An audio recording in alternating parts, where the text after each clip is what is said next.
Esta é uma tarde e noite gloriosa, onde um novo membro entra para esta casa, a Casa de Maurílio de Gouveia, o Cenáculo Fluminense de História e Letras. E eu peço então a nossa companheira Márcia que faça aqui nesse momento o protocolo, chamando aqueles que vão compor a mesa. Bom, já se encontra aqui a presidente, a senhora Matilde Slaive, a secretária Joanilce, eu também já me encontro aqui.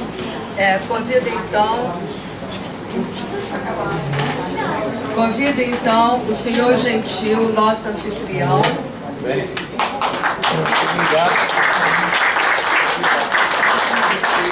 A acadêmica Eneida Fortuna Barros, vice-presidente da Academia Fluminense de Letras.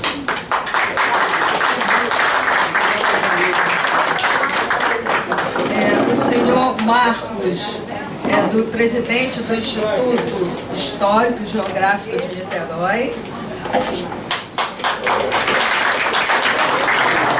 A Leda Mendes Jorge, presidente da Associação Niteroense de Escritores. E depois a outra cadeira que será ocupada pelo senhor Juber. E quero também citar as presenças da Shirley Baesso, a esposa do Juber, o filho do senhor Juber, Tomás Santana. Citar também a presença dos jornalistas Gentil, Guadá, Chequete, dos escritores ao ar livre, Alberto Araújo, a Neide Barros Guego, do Centro Cultural Maria Sabina, e demais autoridades presentes e senaculistas. Esse é um momento importante. Nós queremos convidar dois acadêmicos para que possa acompanhar o Empossando da Noite, a Márcia e o Marcos, que possam trazer o acadêmico até a mesa diretora dos trabalhos.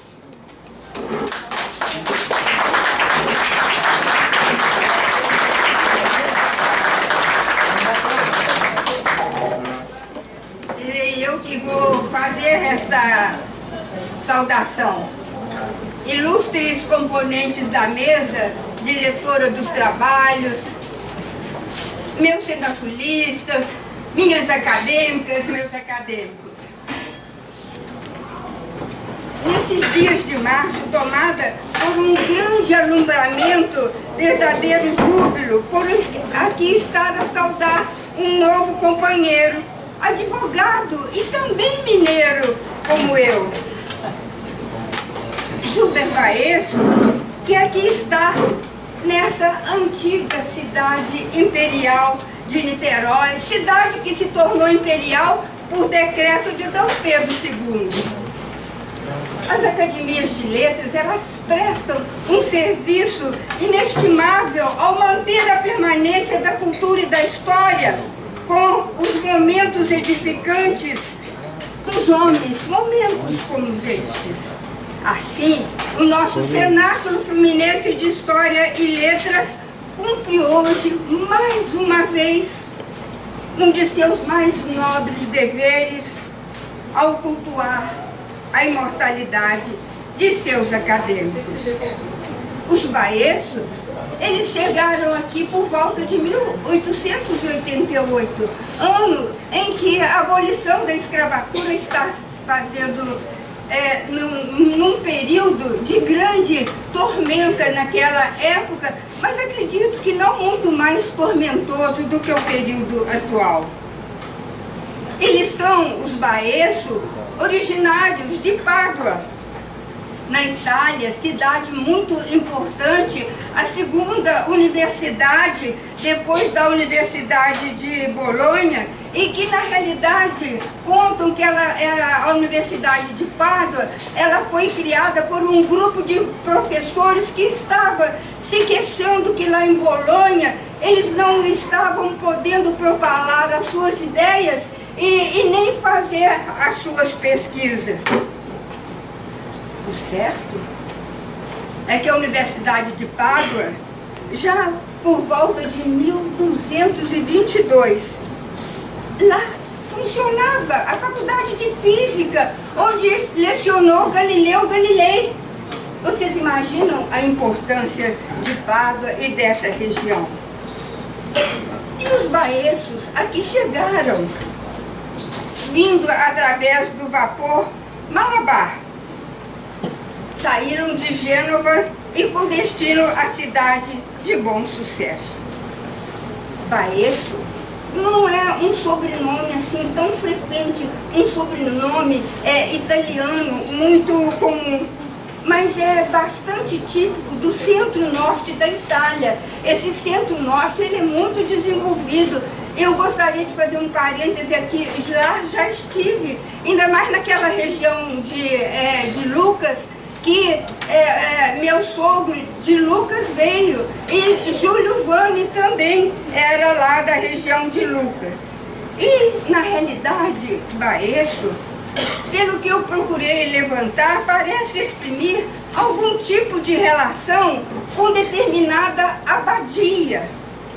Bom, mais tarde, em 1908, seus avós vieram se casar e plantaram suas raízes na fazenda Palmital. Recentemente, Gilber Baeço me contava sobre a sua cidade natal, Santana de Cataguases. E dizia ele, relembrando tudo, que a cidade é uma cidade pacífica, bela, e que tem um riacho que corre com um som caricioso, advindo do cair, parecendo o cair de uma chuva. E que havia um pequeno açude. E que neste açude, naquela época, tinha peixes. Muito antes que a ganância lhe poluísse as águas. Mas o açude resiste, ele está lá. Uma memória bonita que restou do passado.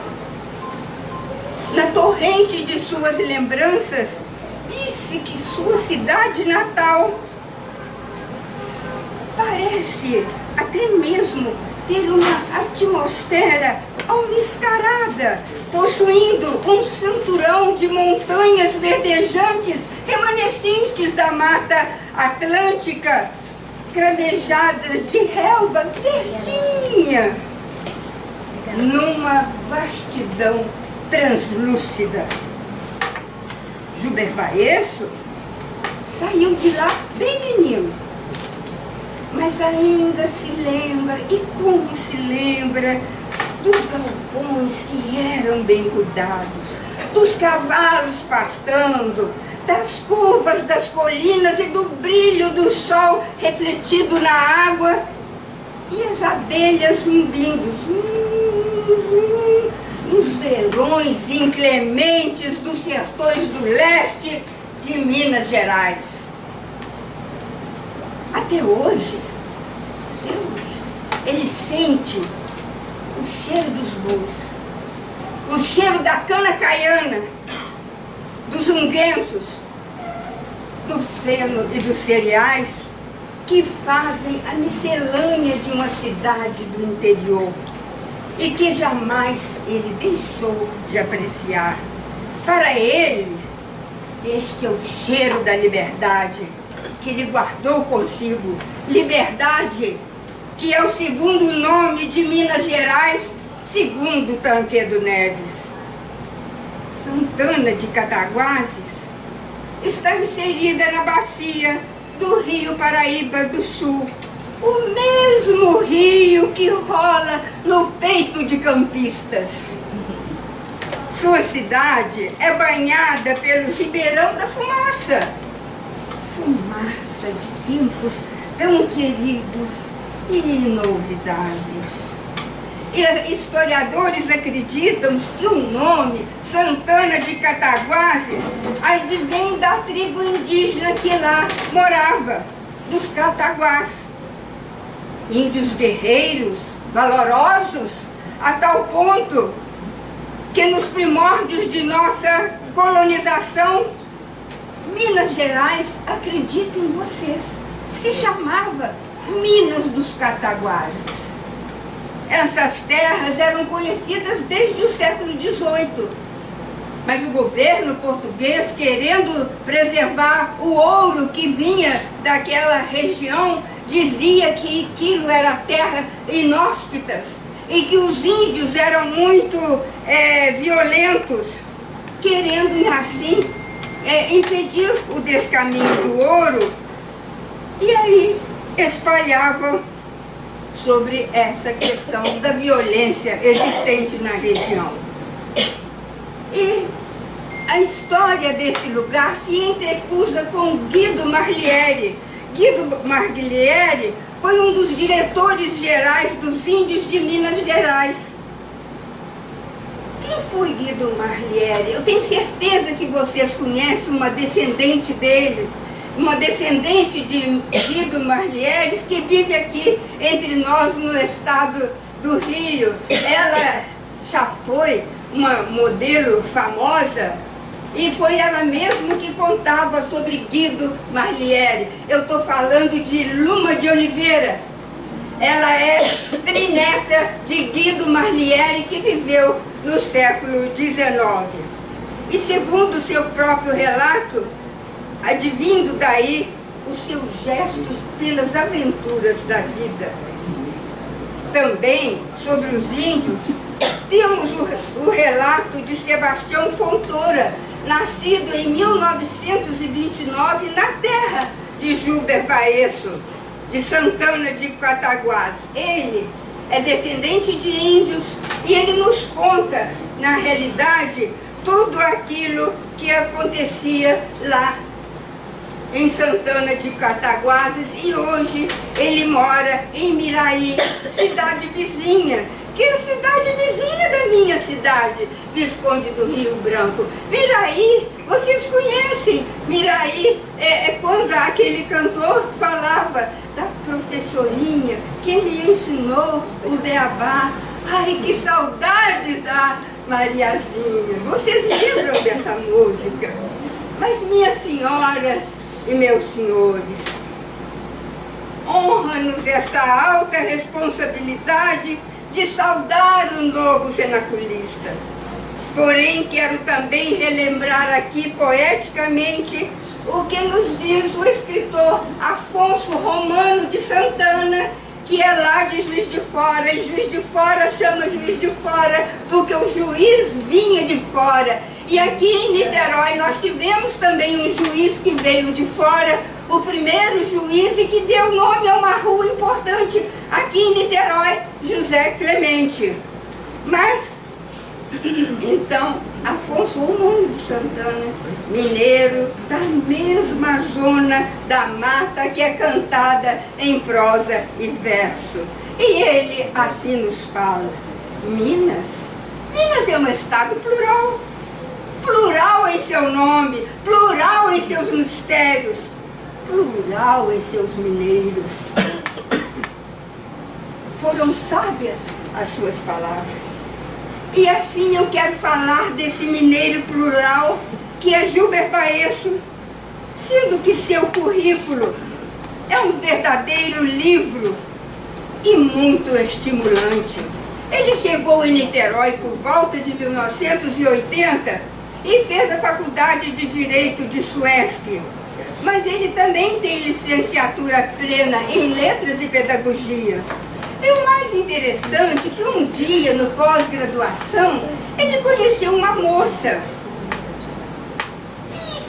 E ele ficou muito impressionado, porque essa moça se chamava Shirley Santana. E ele se pôs a pensar: era o mesmo sobrenome de sua terra natal. Ela, Shirley Santana, sua terra também tinha Santana. Que extrema coincidência! Ele se encantou e encantado ficou até hoje. Estava escrito nas estrelas, como dizem os árabes, diante de fatos inexplicáveis da vida, Maktub. Estava escrito nas estrelas. Interessante que o Juber fez mestrado e foi aluno da Estácio, eu também. E conversa vai, conversa vem, nós dois começamos a lembrar dos nossos professores, mas agora que o aperto já passou, que ninguém tinha de fazer nenhuma pesquisa, nenhum trabalho, nós rimos muito, lembrando daquela época e daqueles fatos. E o seu leque de atividades é profícuo, é imenso, pois ele atuou em várias áreas, inclusive foi delegado de polícia, onde se aposentou em 2010. E bacharel em teologia, ele tem grau na maçonaria de 33 e participou de atividades esperantistas de cunho internacional. Ele esteve no Vietnã, não na guerra do Vietnã,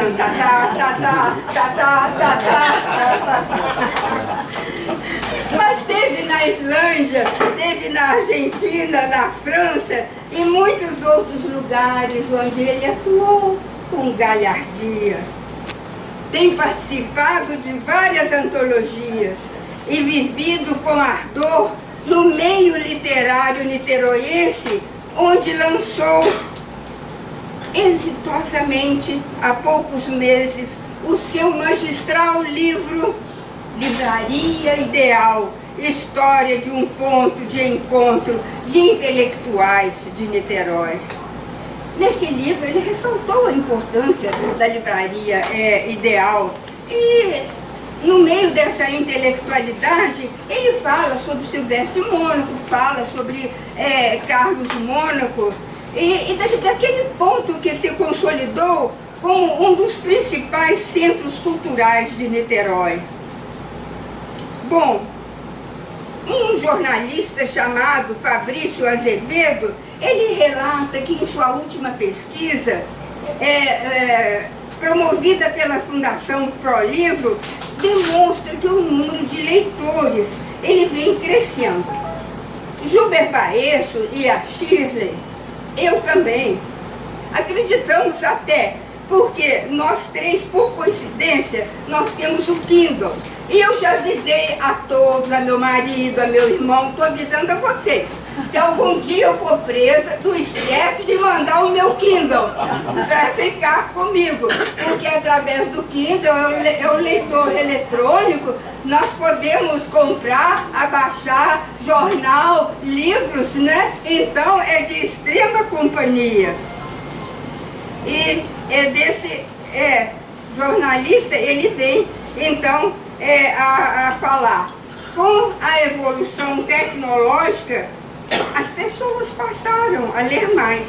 Os livros foram publicados de forma eletrônica e com isso muita gente compra um tablet e lê por ali. O digital ajudou nesse aumento do número de leitores. Prezado, afiliado e acadêmico, a partir de agora, todos os presentes anseiam por ouvi-los, pois na realidade já sois desta casa que vos acolhe como iluminado ocupante da cadeira número 12, que tem como patrono Rui Barbosa, marco na literatura brasileira, jurista célebre, político hábil, pensador emérito. Como remate a estas frases, eu vos devo dizer, ainda de alma contente, coração confiante, senhor doutor Juber Baesso, o Cenáculo Fluminense de História e Letras, esta casa Casa de Maurílio de Gouveia vos recebe como um dos mais legítimos representantes de nossa intelectualidade. A tribuna vos aguarda. Seja bem-vindo, esta casa é vossa. Entrai.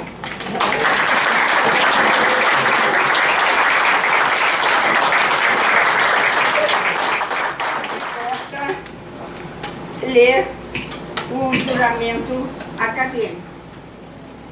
Prometo honrar o Cenáculo Fluminense de História e Letras na qualidade de acadêmico.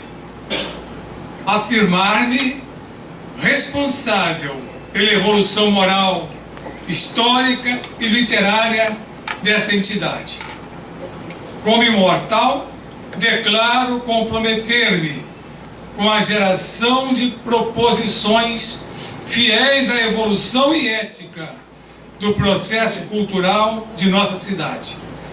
Cumprir o estatuto e difundir toda iniciativa de intercâmbio cultural para engrandecimento da história, literatura e memória do Estado do Rio de Janeiro.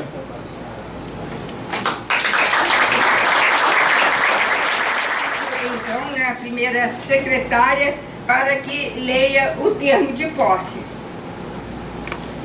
Termo de compromisso e posse do acadêmico Júber Alves Baesso. No dia 17 de março de 2017, às 18 horas, o Bistrô Beira-Mar, Rua Coronel Moreira César, 149, Icaraí, Niterói, tomou posse no Cenáculo Fluminense de História e Letras como membro titular o acadêmico Júber Alves Baesso, na cadeira número 12, patronímica do escritor Rui Barbosa, sendo recepcionado pela acadêmica Matilde Carone Laibe Conte. Após a leitura do juramento acadêmico, o empossado prometeu respeitar o estatuto e preservar a memória da instituição, contribuir para o engrandecimento da entidade. O acadêmico receberá as insígnias acadêmicas, medalha e o diploma. Antes de seu pronunciamento de saudação do patrono, foi lavrado este termo de compromisso e posse, que será assinado pelo novo acadêmico, pela secretária Dionilce Silva de Faria e a presidente doutora Matilde Carone Laibe Conte.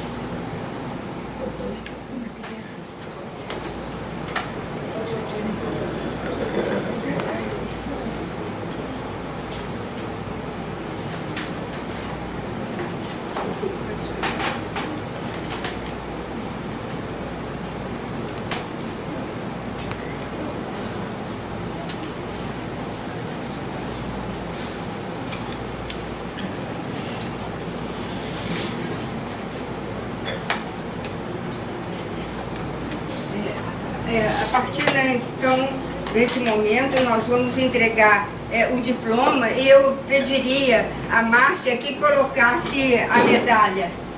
Esse é o seu diploma, né, de posse.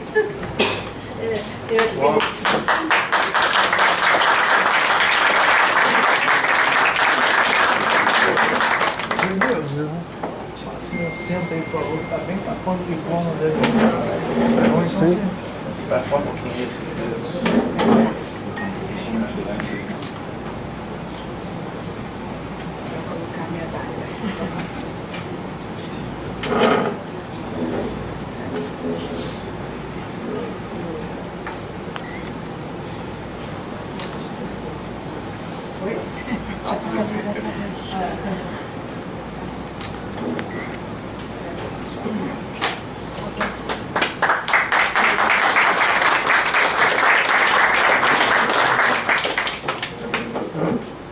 Bom, após essas entregas, né, ele vai proferir o seu discurso de elogio ao patrono.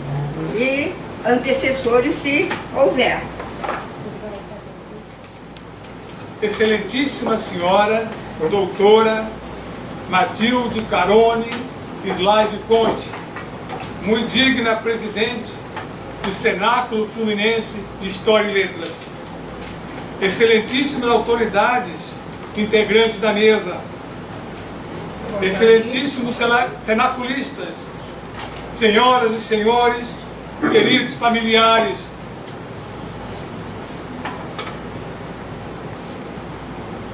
faço aqui uma ressalva. Estou a tremer nas bases. A emoção é grande. Principio minhas palavras com efusivos agradecimentos à minha madrinha, Matilde Carone Slade Conte, que, usando de generosidade e gentileza,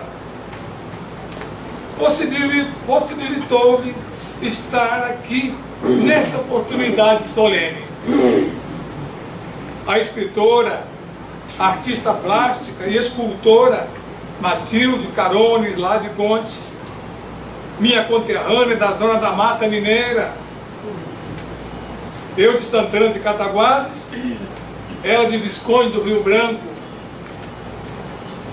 é cirurgiã dentista, advogada com doutorado em ciências jurídicas e sociais, professora de direito civil, psicanalista, bacharel licenciada em História e membro de inúmeras instituições culturais, além de presidente deste sodalício nominado Cenáculo Fluminense de História e Letras. Matilde Carone Slade Conte é nome que resplandece em sua terra natal, Visconde do Rio Branco, e se agiganta aqui em Niterói. Em tudo que se empenha, o faz com desenvoltura, competência e eficiência que engrandecem a Niterói, o estado do Rio de Janeiro e a pátria brasileira. No dia 5 de dezembro de 2016, escrevi e publiquei no Facebook uma declaração de reconhecimento. Assim: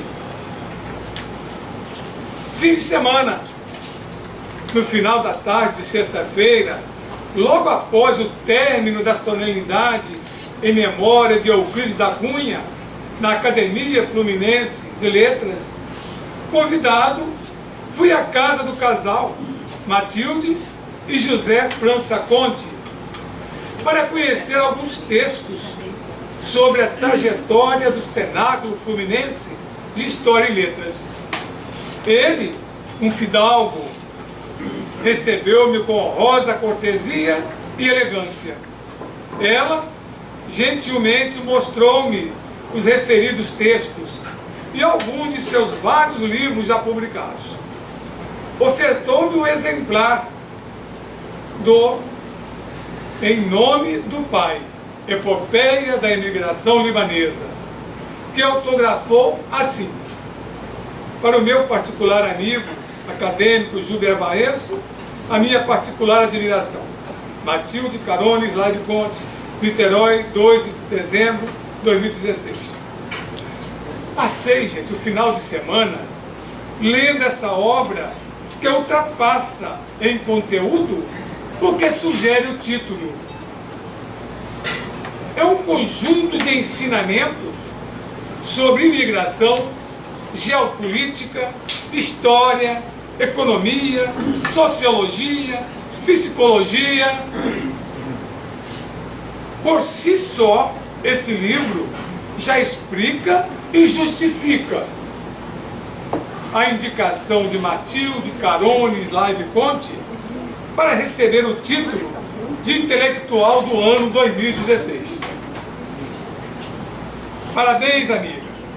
Você merece o reconhecimento da vicejante intelectualidade niteroense.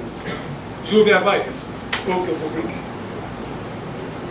Outro fim de semana, já neste ano, fomos convidados, eu e minha esposa, Shirley do Vale Santana Baesso, que está aqui, me prestigiando, para um agradável final de semana na residência rio-brancana de Matilde e Conte. Viajamos dia 27 de janeiro, sexta-feira, e voltamos dia 29, domingo, depois do café da manhã. Viajar sem café, nem pensar. Foi muito acolhedora a hospitalidade do casal. Momentos inesquecíveis. Na primeira noite, tive a oportunidade de conhecer alguns poemas da lavra da genitora de Matilde, a senhora Helena Carone Slaib. A jovem Helena, aquela que saía dos estudos colegiais e viria a se casar com o imigrante libanês Najib Slaib, e que haveria de ser mãe de Matilde Carone Slaib Conte e Najib Slaib filho. Era uma poetisa.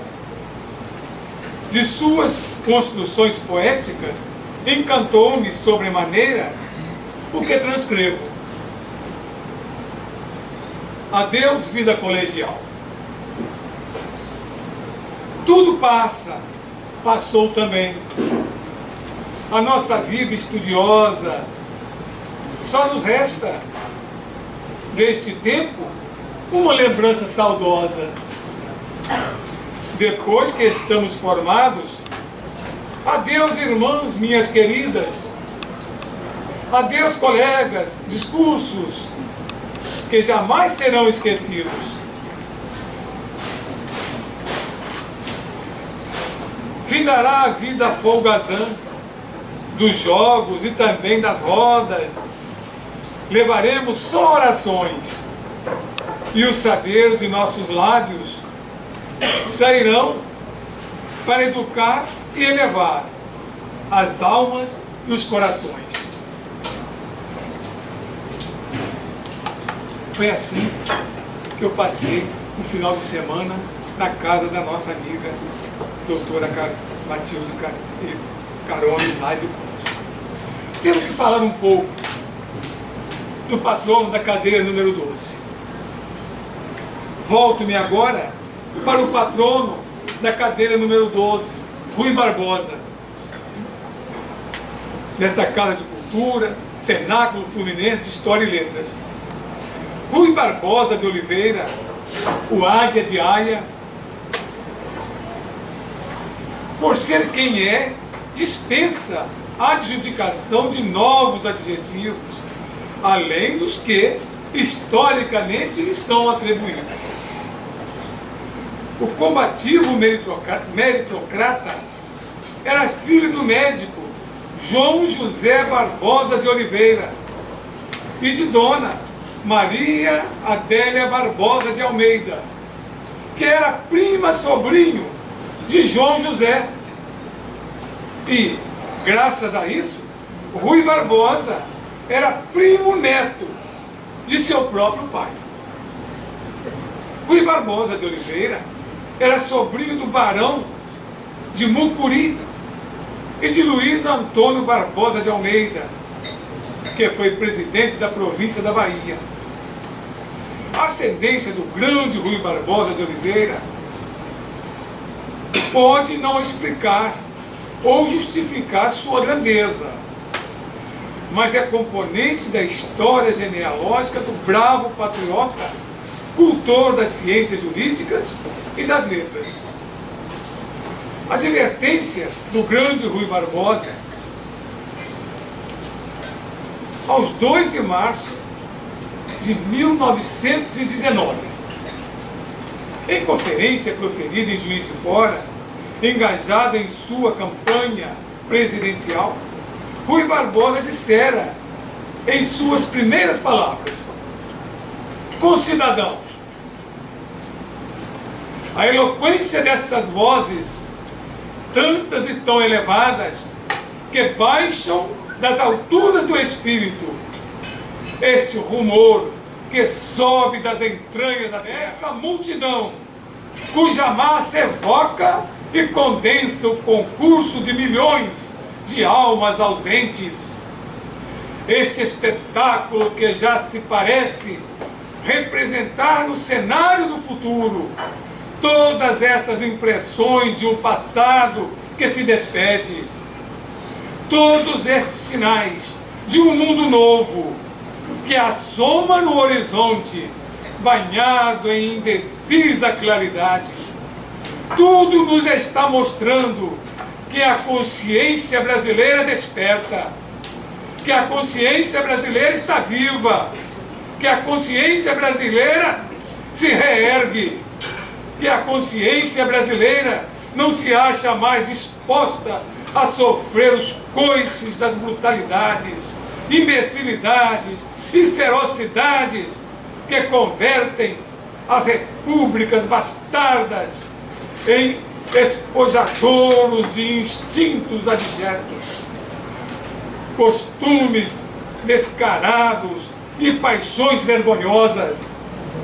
Povo brasileiro, reclamai e vos escutarão. Exigi e tereis, ordenai e sereis obedecido. Sabeis querer e tudo vos cederá. Meus amigos, nos dias atuais, 98 anos depois,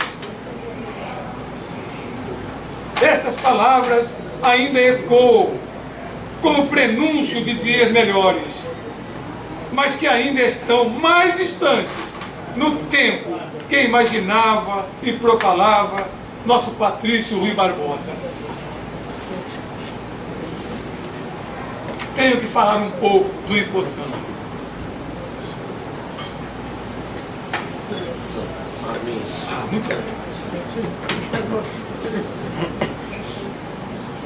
É a parte mais difícil, falar um pouco de mim mesmo.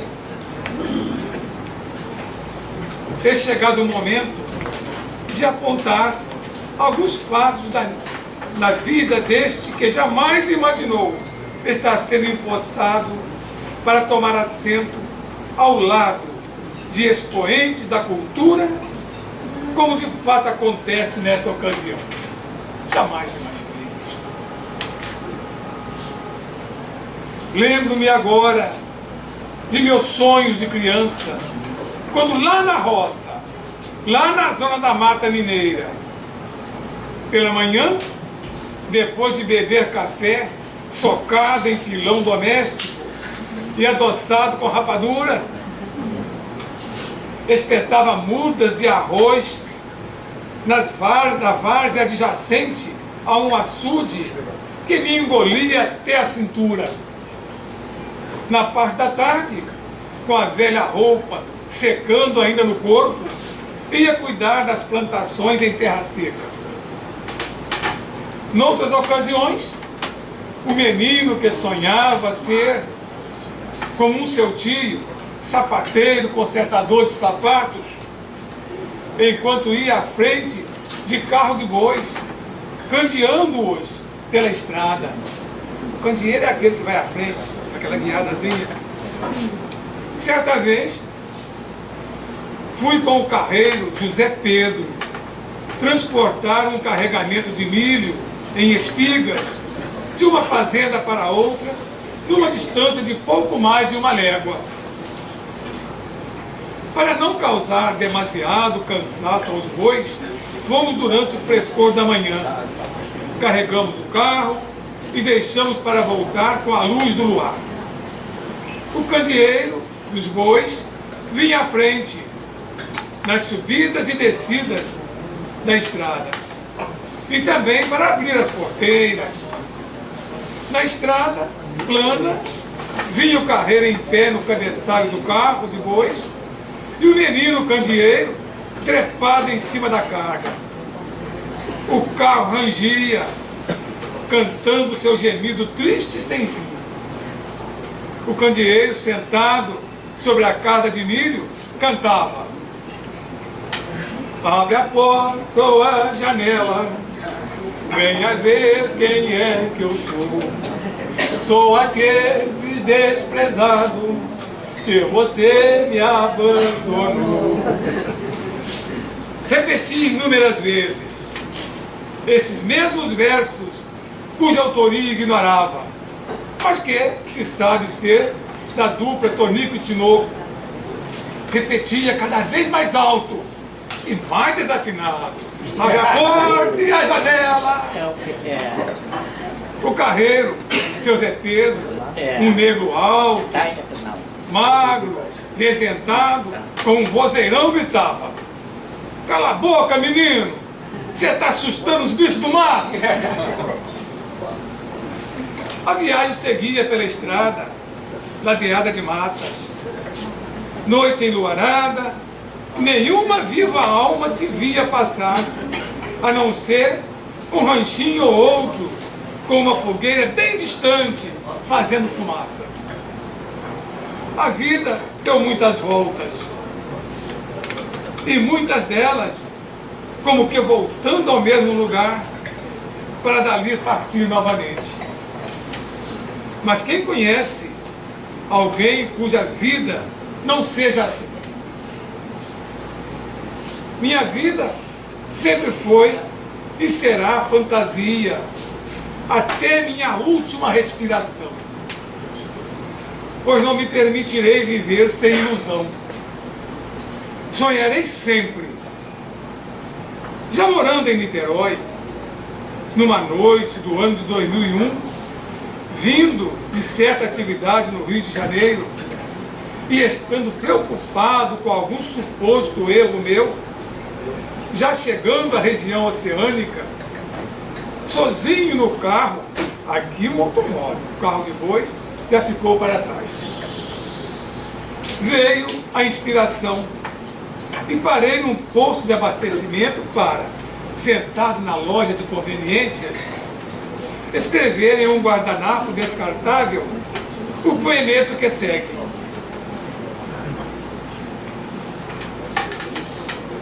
fantasia. Não quebres minha fantasia. Eu vivo de fantasia. Se quebrares minha fantasia, minha vida fica vazia. Vida vazia, vida sem fantasia. Não é vida, é fantasia. Vida vazia. Não quebres minha fantasia. Mas se quebrares minha fantasia, não viverei vida vazia, vida sem fantasia.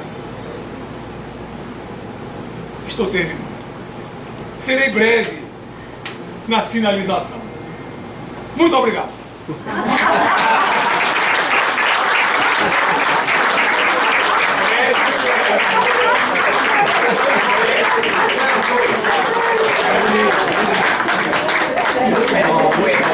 Pensei que era aquele prêmio de 15 minutos. Encerrar, eles vão servir o coquetel, mas antes desse encerramento, eu quero dizer que no dia 7, o Elos vai estar aqui, que nós vamos estar homenageando a Academia Fluminense de Letras e Valdemir Bragança nessas comemorações. A Márcia já iniciou lá na Academia Niteroense e depois somos nós aqui. No outro mês, em maio, vai ser a Anne. Então, nas comemorações da Academia Fluminense de Letras. Isso dia 7 aqui. E no final do mês de abril nós vamos ter uma outra posse de um advogado chamado Levi, na última sexta-feira do mês de abril, eu espero então que vocês venham aqui também na posse do Levi. Em maio, nós temos aqui a nossa companheira, a Mimi, que vocês sempre, ela está frequentando já há muito tempo. Ela também vai tomar posse, que será no mês de maio. Bom, agradeço a presença de todos e quanto ao Júber, você está aqui, nós todos o abraçamos, né? E a casa é sua. Seja muito bem-vindo e obrigada a todos pela presença.